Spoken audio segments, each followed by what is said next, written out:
Најголем дел од работниците земаат плата под државниот просек.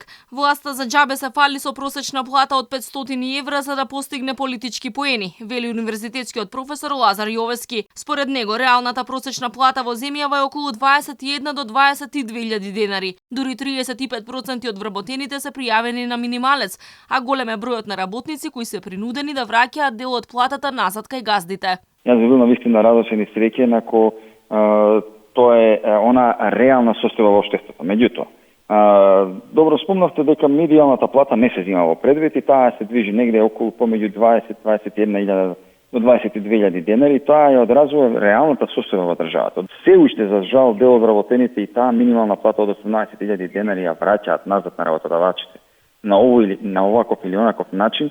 Тоа покажува дека голем дел од нашите граѓани, од нашите работници, од вработените не земаат дури ни минимална плата.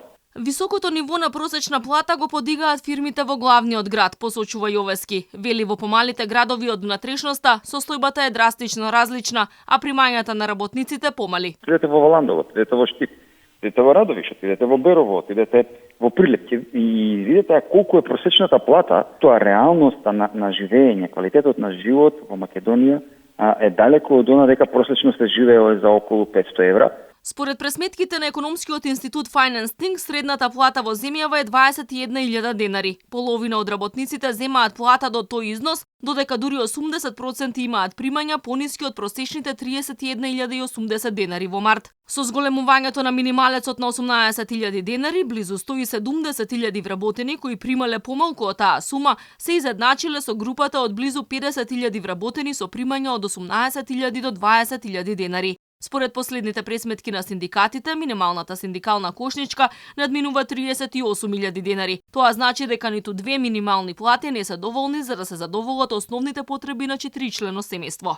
Економистите со години бараат државната статистика да ја промени методологијата и да пресметува средна или така наречена медијална плата, која ги зема в предвид не само примањата на работниците, туку и процентот на вработени кои земаат определена сума.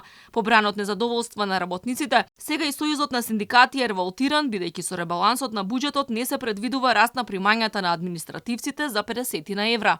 Министерот Бесими им порача дека прво ќе прави методологија на нивната продуктивност пред евентуално да им одобри покачување на платите.